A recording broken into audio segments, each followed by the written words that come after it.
ഹിജാബ് വിവാദം ഒക്കെ കെട്ടടങ്ങി അല്പ ആശ്വാസത്തിലാണ് നാം ഉള്ളത്. ഇനി മറ്റൊരു വിവാദം വരുന്നത് വരെ നമ്മൾ കാത്തിരിക്കും. പ്രിയപ്പെട്ട സഹോദരന്മാരെ, പക്ഷേ ഹിജാബുമായി ബന്ധപ്പെട്ട വിവാദം തൽക്കാലം കെട്ടടങ്ങിയെങ്കിലും മുസ്ലിം സഹോദരിമാരായ ആളുകളോട് ചിലത് പറയേണ്ടതുണ്ട് എന്ന് തോന്നുന്നുണ്ട്. ഹിജാബിന് വേണ്ടി സംവാദങ്ങളും അതുപോലെ തന്നെ പരസ്പര ആരോപണ പ്രത്യാരോപണങ്ങളുമൊക്കെ കഴിഞ്ഞ ഒരാഴ്ചയിലേറെ കാലം നമ്മുടെ മാധ്യമങ്ങളിലൊക്കെ നമ്മൾ കേൾക്കുകയും വാച്ച് ചെയ്യുകയും ചെയ്തിട്ടുണ്ട്.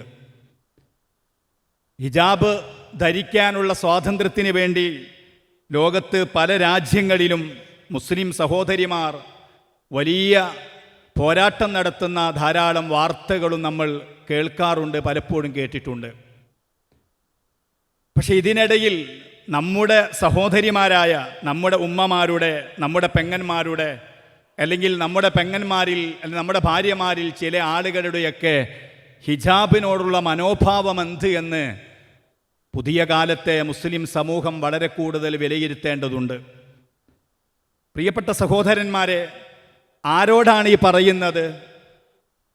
മുസ്ലിം സഹോദരിമാരായ, മതത്തിൽ വിശ്വസിക്കുന്ന, ലാ ഇലാഹ ഇല്ലല്ലാഹ് മുഹമ്മദുർ റസൂലുള്ളാഹ് എന്ന കലിമത്തു തൗഹീദ് അംഗീകരിക്കുന്ന, 5 വഖത്ത് നിസ്കാരത്തിൽ വീഴ്ച വരുത്താത്ത, റമളാൻ മാസത്തിൽ നോമ്പെടുക്കാൻ ത്യാഗം ചെയ്യുന്ന, അവസരം കിട്ടുമ്പോൾ ഹറമുകളിലൊക്കെ തന്നെ ഹജ്ജും ഉംറയുമൊക്കെ ചെയ്യാൻ ആവേശം കാട്ടുന്ന നമ്മുടെ സഹോദരിമാർ പോലും ഹജ്ജ് പോലെ, നിസ്കാരം പോലെ, നോമ്പ് പോലെ ഒരു സ്ത്രീ എന്ന നിലക്ക് അവരുടെ ജീവിതത്തിൽ അള്ളാഹുവിന് വഴിപ്പെടുന്ന തിരുനബി സല്ലല്ലാഹു അലൈഹി വസല്ലം തങ്ങൾക്ക് വഴിപ്പെടേണ്ട ഒരു സഹോദരി നിർബന്ധമായും അംഗീകരിക്കേണ്ട ഒരു കാര്യമാണ് അവരുടെ മതം നിർദ്ദേശിച്ച വസ്ത്രധാരണ നിയമമെന്ന് പറയുന്നത്.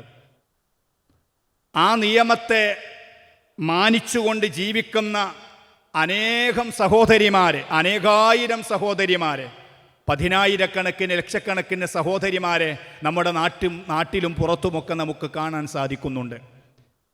മതമില്ലാത്ത, മതത്തെ അംഗീകരിക്കാത്ത, ഞാനൊരു നിരീശ്വരവാദിയാണെന്ന് മുസ്ലിം പേര് വെച്ച് പ്രഖ്യാപിക്കുന്ന, അല്ലെങ്കിൽ മതത്തിന് പ്രസക്തിയില്ലെന്ന് ചിന്തിക്കുന്ന പുതിയ തലമുറയിലെ ഏതെങ്കിലും ഒരു വിഭാഗത്തെ സംബന്ധിച്ചല്ല ഞാൻ പറയുന്നത്. 5 വഖത്ത് നിസ്കരിക്കുന്ന സഹോദരിമാർ, നോമ്പെടുക്കാൻ ത്യാഗം ചെയ്യുന്ന സഹോദരിമാർ, അങ്ങനത്തെ സഹോദരിമാരോടാണ് പറയുന്നത്. അങ്ങനത്തെ സഹോദരിമാർ പുറത്തിറങ്ങുമ്പോൾ മുടി വെളിവാക്കി, തല മറക്കാതെ, കഴുത്ത് വെളിവാക്കി, ശരീരത്തിൻ്റെ പല ഭാഗങ്ങളും വെളിവാക്കി നടക്കുമ്പോൾ അതെന്തിൻ്റെ പേരിലാണെന്ന് മനസ്സിലാകുന്നില്ല. ഒന്നിരിക്കൽ അറിവില്ലായ്മയുടെ പേരിലാണെങ്കിൽ മതത്തെക്കുറിച്ച് കൂടുതൽ പഠിക്കാൻ ശ്രമിക്കണം. അല്ല, സമൂഹം ഒഴുകുന്നതിനനുസരിച്ച്, മാറുന്ന ട്രെൻഡിനനുസരിച്ച് ജീവിക്കലാണെങ്കിൽ അത് നാം വളരെ ഗൗരവത്തോടുകൂടെ കാണേണ്ട ഒരു കാര്യമാണ്. പ്രിയപ്പെട്ട വിശ്വാസികളായ പുരുഷന്മാർ, രക്ഷിതാക്കളാകുന്ന പുരുഷന്മാർ മനസ്സിലാക്കേണ്ട ഒരു കാര്യമാണ്. നോക്കൂ, നിങ്ങൾ ഒരു പറ്റം സഹോദരിമാർ, മതനിഷേധികളല്ലാത്ത സഹോദരിമാർ, മതത്തെ അംഗീകരിക്കുന്നതിൽ അഭിമാനം കൊള്ളുന്ന സഹോദരിമാർ, നിസ്കരിക്കുന്നവരും നോമ്പെടുക്കുന്നവരുമായ ആളുകൾ തല മറക്കാതെ, ചിലവർ തല തന്നെ മറക്കുന്നില്ല, അഥവാ പേരിന് തോളിലൂടെ ഒരു തുണ്ടം ശീലക്കഷ്ടം മാത്രം ഇട്ടുകൊണ്ട് പരസ്യമായി പുറത്തിറങ്ങുന്ന, പുരുഷന്മാരിടയിലേക്ക് ഇറങ്ങുന്ന, കല്യാണങ്ങളിലേക്ക് പോകുന്ന, അങ്ങാടിയിലേക്ക് ഇറങ്ങുന്ന, അല്ലെങ്കിൽ കച്ചവട സ്ഥാപനങ്ങളിലേക്ക് ഇറങ്ങുന്ന സ്ത്രീകളെ നമുക്ക് പലപ്പോഴായി കാണാൻ സാധിക്കുന്നുണ്ട്. ഇത് എത്രമാത്രം വലിയ ഗൗരവമുള്ള വിഷയമാണ്. അള്ളാഹുവിൻ്റെ വിശുദ്ധ ഖുർആനിൽ പലയിടങ്ങളിലായി വളരെ വ്യക്തമായി സംശയത്തിന് വകയില്ലാത്ത രൂപത്തിൽ പറഞ്ഞൊരു കാര്യമാണ്. അള്ളാഹുവിൽ വിശ്വസിക്കുന്ന, അള്ളാഹുവിൻ്റെ പ്രവാചകരിൽ വിശ്വസിക്കുന്ന, ദീനിനെ അംഗീകരിക്കുന്ന സഹോദരിമാർ അവരുടെ ശരീരം മറച്ചുകൊണ്ട് പുറത്തിറങ്ങേണ്ട ഘട്ടത്തിൽ പുറത്തിറങ്ങാൻ പറ്റുകയുള്ളൂ. വഖർന ഫീ ബുയൂത്തികുന്ന വലാ തബറജന തബറുജൽ ജാഹിലിയ്യത്തിൽ ഊല എന്ന് വിശുദ്ധ ഖുർആൻ നമ്മെ പഠിപ്പിക്കുന്നുണ്ട്. നിങ്ങൾ വീട്ടിലിരിക്കാൻ കഴിയാത്ത സാഹചര്യം വരും, പുറത്തിറങ്ങിപ്പോകേണ്ട ഘട്ടങ്ങൾ വരും, ആവശ്യം വരും. ആ ആവശ്യം വരുന്ന സമയത്ത്, ജാഹിലിയായ കാലത്ത്, വിവരമില്ലാത്ത കാലത്ത് ഇസ്ലാം ഈ വിഷയങ്ങൾ പഠിപ്പിക്കുന്നതിന് മുമ്പ് ജീവിച്ചു പോയ ഒരു സമൂഹത്തെ പോലെ നിങ്ങൾ പുറത്തിറങ്ങി നടക്കരുത് എന്ന് വിശുദ്ധ ഖുർആൻ വിശദീകരിക്കുന്നുണ്ട്. ചില ആളുകളെങ്കിലും മുസ്ലിം സഹോദരിമാർ തട്ടമിടാതെ, തലമറക്കാതെ, മുടി വെളിവാക്കി, ശരീരം വെളിവാക്കി പുറത്തിറങ്ങി തെരുവിലൂടെ നടക്കുമ്പോൾ അത് സമുദായത്തിൻ്റെ ഒരു പുരോഗതിയായി, മാറ്റമായി, അല്ലെങ്കിൽ ഒരു പരിഷ്കരണമായി ചിലവരൊക്കെ ആഘോഷിക്കാറുണ്ട്. സത്യം പറഞ്ഞാൽ ഇത് പരിഷ്കരണമല്ല. കാരണം തലമറക്കാതെ, കഴുത്ത് വെളിവാക്കി, ശരീരത്തിലെ മറ്റു ഭാഗങ്ങൾ വെളിവാക്കി നടക്കുക എന്നത് 6-ാം നൂറ്റാണ്ടിലെ ജാഹിലിയായ കാലത്തുള്ള സംസ്കാരമാണ്. ആ സംസ്കാരമല്ല പുതിയത്, ആ സംസ്കാരമല്ല പരിഷ്കരണം, ആ സംസ്കാരമല്ല മാറ്റം. അതേസമയത്ത് ജാഹിലിയായ കാലത്ത് സ്ത്രീകൾ നടന്നതുപോലെ നിങ്ങൾ നടക്കരുത് എന്ന് ഖുർആൻ പറയുമ്പോൾ ചിലവരുടെ വിചാരം ഈ ശരീരം മറച്ച്, നഗ്നത വെളിവാക്കാതെ, തലമറച്ച് ഒരു മുസ്ലിം സ്ത്രീ അവളുടെ സംസ്കാരം യഥാർത്ഥത്തിൽ നിലനിർത്തി ജീവിക്കുന്നത് പഴഞ്ചനാണെന്നും, അതേസമയത്ത് ശരീരം വെളിവാക്കി കുത്തഴിഞ്ഞ് ജീവിക്കുന്ന ഒരു വിശ്വാസിനിയായ സഹോദരി ചെയ്യുന്നത് പുരോഗതിയാണെന്ന് വിലയിരുത്തുന്നതെങ്കിൽ ശരിയല്ല. കാരണം 1400 വർഷങ്ങൾക്കപ്പുറത്ത് സഹോദരിമാർ നടപ്പാക്കിയ ജാഹിലിയ സംസ്കാരമാണ് പരിഷ്കാരമെന്ന നിലക്കും പുരോഗതി എന്ന നിലക്കും നമ്മൾ ഈ സമൂഹത്തിൽ ഇപ്പോൾ എഴുന്നള്ളിക്കുന്നത് എന്ന് മനസ്സിലാക്കണം. പ്രിയപ്പെട്ട സഹോദരന്മാരെ, പരിശുദ്ധ ഖുർആനിൽ എത്രയിടങ്ങളിൽ പറഞ്ഞിട്ടുണ്ട്. ഈ നോക്കൂ നിങ്ങൾ, ഒരു സ്ത്രീയുടെ വസ്ത്രത്തിൻ്റെ പ്രോട്ടോകോൾ പറയുമ്പോൾ അവിടെ എന്താണ് മഹാന്മാർ ഖുർആനിൻ്റെയും ഹദീസിൻ്റെയും വെളിച്ചത്തിൽ പഠിപ്പിച്ചൊരു കാര്യം? ഒന്ന്, അവളുടെ ശരീരം മറയണം. ശരീരം മറയ്ക്കുന്ന വസ്ത്രം അവളുടെ ശരീരത്തിൻ്റെ അഥവാ ബോഡി ഷേപ്പ് വെളിവാക്കാത്ത വസ്ത്രമാവണം. മറ്റൊരു കാര്യം എന്താണ്?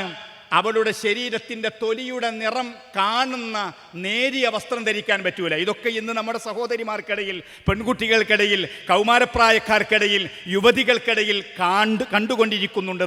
നമ്മൾ മനസ്സിലാക്കണം. മറ്റൊന്നെന്താണ്? ഒരു സ്ത്രീയുടെ വസ്ത്രത്തിൻ്റെ പ്രോട്ടോകോൾ നിശ്ചയിച്ച കൂട്ടത്തിൽ വളരെ പ്രധാനമായും പറഞ്ഞൊരു കാര്യം, അവളുടെ വസ്ത്രം പുരുഷന്റെ വസ്ത്രമാവാൻ പാടില്ല.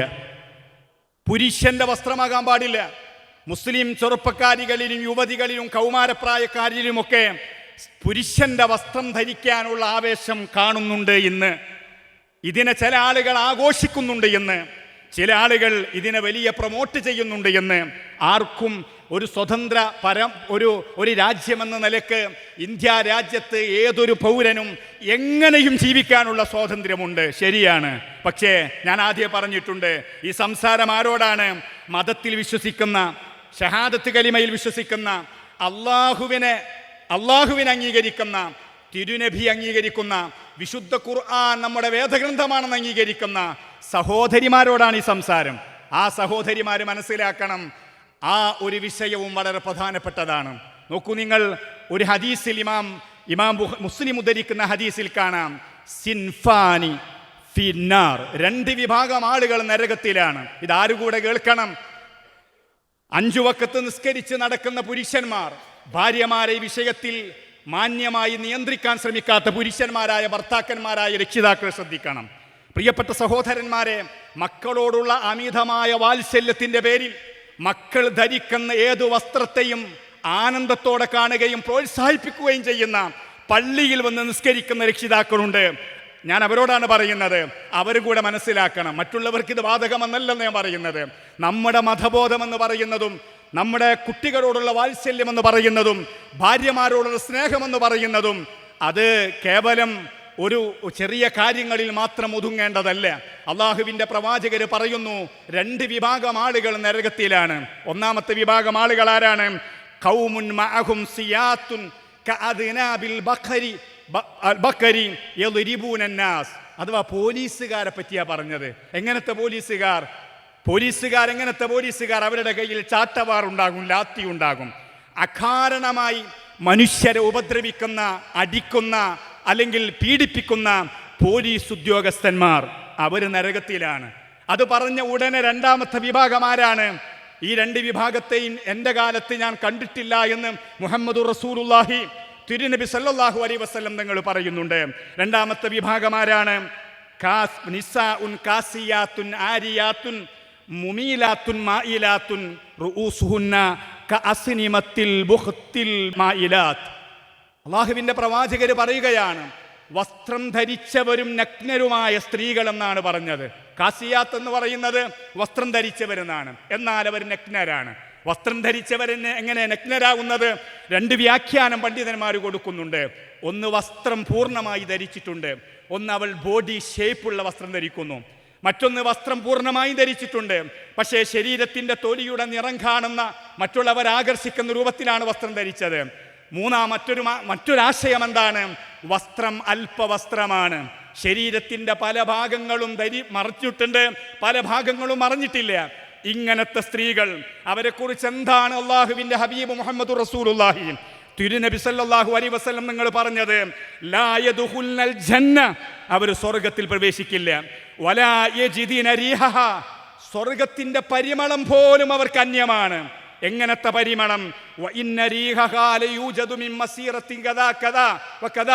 അഥവാ വളരെ വിദൂരത്ത് നിന്ന് ആർക്കും ആസ്വദിക്കാൻ കഴിയുന്ന സ്വർഗത്തിൻ്റെ സുഗന്ധം, പരിമളം ആസ്വദിക്കാൻ പോലും കഴിയാത്ത അത്രമാത്രം സ്വർഗത്തിൽ നിന്ന് വിദൂരത്താണ് ഇതുപോലത്തെ സ്ത്രീകളെന്ന് മുഹമ്മദ് റസൂലുള്ളാഹി. പ്രിയപ്പെട്ട സഹോദരന്മാരെ, നമ്മുടെ മക്കളോടൊപ്പം ഭക്ഷണം കഴിക്കുക, നമ്മുടെ ഭാര്യമാരോടൊപ്പം ഭക്ഷണം കഴിക്കുക, നമ്മുടെ മക്കളോടും ഭാര്യയോടൊപ്പം യാത്ര ചെയ്യുക, ഇത് ദുനിയാവിൽ വലിയ ആനന്ദമുള്ളതാണ്. വിശ്വാസികളായ രക്ഷിതാക്കൾക്കെങ്കിൽ ഇത് സ്വർഗത്തിലും അനുഭവിക്കണമെന്ന് ആഗ്രഹിച്ചാണ് നിങ്ങൾ നിസ്കരിക്കുന്നതല്ലെങ്കിലും ഇതൊക്കെ സ്വർഗത്തിലും അനുഭവിക്കണമെന്ന് ആഗ്രഹിച്ചാണ് ഉമ്മമാരെ, സഹോദരിമാരെ, യുവതികളെ, മതബോധമുള്ള കൗമാരപ്രായക്കാരായ വിദ്യാർത്ഥിനികളെ, കോളേജ് വിദ്യാർത്ഥികളും സ്കൂൾ വിദ്യാർത്ഥികളും പ്രായപൂർത്തിയെത്തിയ സഹോദരിമാരോടാണ് പറയുന്നത്, വിശ്വാസികളായ സഹോദരിമാരോടാണ് പറയുന്നത്. വളരെ ഗുരുതരമായ പ്രശ്നമാണിത്. ഇത് നിസ്സാരമായി കാണാൻ പറ്റില്ല. 5 വഖത്ത് നിസ്കരിക്കുന്നു, അതുപോലെ വാജിബായി ചെയ്യേണ്ട ഒരു കാര്യമാണ്. നിങ്ങളുടെ ശരീരം വെളിവാക്കാതെ, അന്യപുരുഷന്മാരെ ആകർഷിക്കാതെ പുറത്തിറങ്ങി പോകുക എന്നുള്ളത്. ഇതിന് ട്രോളേണ്ടവർക്ക് ട്രോളാം, ലോകം തിരിയാത്തവരാണെന്ന് പറയേണ്ടവർക്ക് പറയാം. പക്ഷേ ഇസ്ലാമിൻ്റെ കാഴ്ചപ്പാട് അതാണ്. അത് 100% അംഗീകരിച്ച് ജീവിക്കുന്ന യഥാർത്ഥ ഈമാനുള്ള ലക്ഷോപലക്ഷം വിശ്വാസിനികളായ സഹോദരിമാർ ലോകത്തിൻ്റെ എല്ലാ ദിക്കുകളിലും കാണാൻ കഴിയും. ഒരു കാര്യം കൂടെ ഞാൻ പറയട്ടെ, ഇന്ന് നമ്മുടെ സഹോദരിമാർക്കിടയിൽ കാണുന്ന മറ്റൊരു പ്രവണത പുരുഷവേഷത്തോടുള്ള ഭ്രമമാണ്. എത്രമാത്രം ഗുരുതരമാണതെന്ന് നമ്മൾ മനസ്സിലാക്കണം. അള്ളാഹുവിൻ്റെ ഹബീബ് മുഹമ്മദ് റസൂലുള്ളാഹി തിരുനബി സല്ലല്ലാഹു അലൈഹി വസല്ലം നിങ്ങൾ പറയുന്നുണ്ട്, ഒന്ന് ഇമാം ബുഖാരി ഉദ്ധരിക്കുന്ന ഹദീസിൽ കാണാം, ലഅന റസൂലുള്ളാഹി സല്ലല്ലാഹു അലൈഹി വസല്ലം അൽ മുതശബ്ബിഹീന മിനർ റിജാലി ബിന്നിസാ വൽ മുതശബ്ബിഹാതി മിനൻ നിസാഇ ബിർരിജാൽ. അള്ളാഹുവിൻ്റെ പ്രവാചകർ പറയുന്നുണ്ട്, പുരുഷന്മാരോട് വാക്കിലും പ്രവൃത്തിയിലും വസ്ത്രധാരണയിലും ജീവിതത്തിലും സമാനരായി ജീവിക്കുന്ന സഹോദരിമാരെ അള്ളാഹുവിൻ്റെ പ്രവാചകർ ശപിച്ചിട്ടുണ്ട്. നബിതങ്ങൾ ശപിച്ചവർ അള്ളാഹു ശപിക്കും, മലായിക്കത്ത് ശപിക്കുമെന്ന കാര്യത്തിൽ യാതൊരു തർക്കവുമില്ല. അള്ളാഹുവിൻ്റെ പ്രവാചകർ ലഅനത്ത് ചെയ്തിട്ടുണ്ട്. അതുപോലെ സ്ത്രീ വേഷം കെട്ടാൻ ശ്രമിക്കുന്ന, സ്ത്രീകളെപ്പോലെ ജീവിക്കാൻ ശ്രമിക്കുന്ന പുരുഷന്മാരെയും ശപിച്ചിട്ടുണ്ട്. മറ്റൊരു ഹദീസിൽ കാണാം, ലഅന റസൂലുള്ളാഹി സ്വല്ലല്ലാഹു അലൈഹി വസല്ലം അർറജുല യൽബസു ലിബസത്തൽ മർഅ, പെണ്ണിന്റെ വസ്ത്രം ധരിച്ച് ജീവിക്കുന്ന പുരുഷനെ അള്ളാഹുവിൻ്റെ പ്രവാചകർ ശപിച്ചു. പുരുഷന്റെ വസ്ത്രം ധരിച്ച് ജീവിക്കുന്ന, ശരീരം മുഴുവനും മറഞ്ഞാ പോരാ, അത് ശരീരം മറയുന്ന വസ്ത്രം മാത്രമായാ പോരാ, പുരുഷന് പ്രത്യേകമായി ലോകം പരിഗണിക്കുന്ന വസ്ത്രം ധരിച്ച് ഇതും സ്ത്രീയുടെ വസ്ത്രമാണെന്ന് തെറ്റിദ്ധരിച്ചോ, അല്ലെങ്കിൽ ട്രെൻഡിനോടൊപ്പം ജീവിച്ചോ, അല്ലെങ്കിൽ ഒഴുക്കിനോടൊപ്പം നീന്തുകയോ ചെയ്യുന്ന സംസ്കാരമാണ് നമുക്കുള്ളതെങ്കിൽ ഈ ട്രെൻഡ് എത്ര കാലമുണ്ടാകും? ഈ ഒഴുക്കിനോടൊപ്പം നീന്തൽ എത്ര കാലമുണ്ടാവും? അതുകൊണ്ട് ഗൗരവത്തോടുകൂടെ മനസ്സിലാക്കണം, ഒരു പെൺകുട്ടിയുടെ തലയിൽ ഒരു ചട്ടം ചുറ്റിക്കെട്ടുന്നതിൻ്റെ പേരിൽ, യൂണിഫോമിൻ്റെ പേരിൽ നമ്മുടെ നാട്ടിൽ വലിയ ചർച്ചകൾ നടക്കുമ്പോൾ ഈ സമുദായത്തിലെ സഹോദരിമാർ, കൗമാരപ്രായക്കാരികൾ, യുവതികൾ, ഉമ്മമാർ, ആ ഉമ്മമാരെ നിയന്ത്രിക്കുന്ന രക്ഷിതാക്കളും ഭർത്താക്കന്മാരും അടങ്ങുന്ന മുസ്ലിം സമുദായം ഇതും കൂടെ മനസ്സിലാക്കണമെന്ന് അവസരോചിതമായി ഉണർത്തുകയാണ്. ആഖിറു ദഅ്വാനാ അൽഹംദുലില്ലാഹി റബ്ബിൽ ആലമീൻ. അസ്സലാമു അലൈക്കും വറഹ്മത്തുള്ളാഹി വബറകാതുഹു.